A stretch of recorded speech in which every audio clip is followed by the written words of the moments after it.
Рассмотрим теперь аффикс, выражающий многократность выполнения какого-либо действия. Аффикс его «ла», «еле», «ла», «ле». Соответственно, глухой вариант «ла», «ле», «ла», «ле». Если звонкий, если основа заканчивается на гласную букву и на звонкие. Х, если на глухие согласные. Он присоединяется к основам глаголов, например, номджур глагол, основа номджу. Получится номджу, номджугла.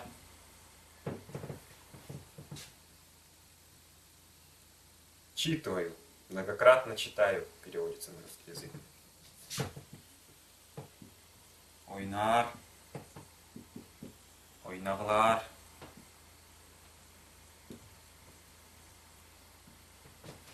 Поигрываю иногда. Многократно играю, периодически играю. Ойнаглар. Например, предложение.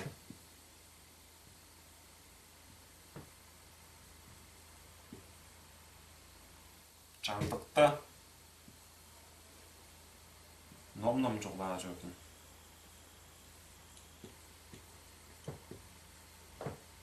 Иногда я почитываю книги. Ом-жугла.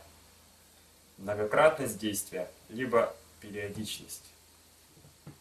Теперь рассмотрим прекратительный аффикс. Образуется путем присоединения к основам аффиксов паста, баста, маста,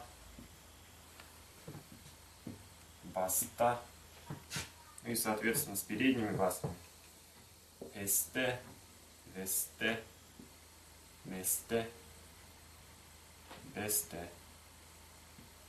Например, номджуастанмен. Я перестал читать. Не только что перестал читать, а перестал читать вообще. Прекратительный смысл распространяется на более широкий отрезок времени. Не к данному моменту, а вообще. Номджуастанмен. Перестал читать. Ойнавастанмен. Перестал играть.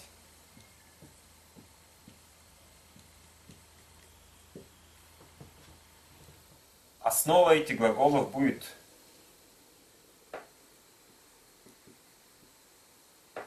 ойнаваста.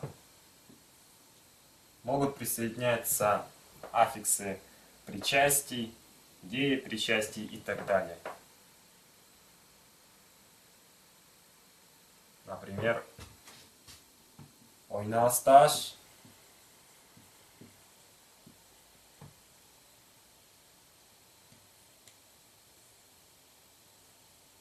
Ойнавасташ.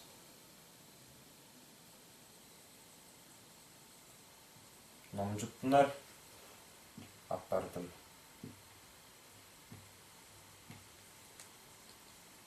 Перестав играть, стал читать. Начал читать.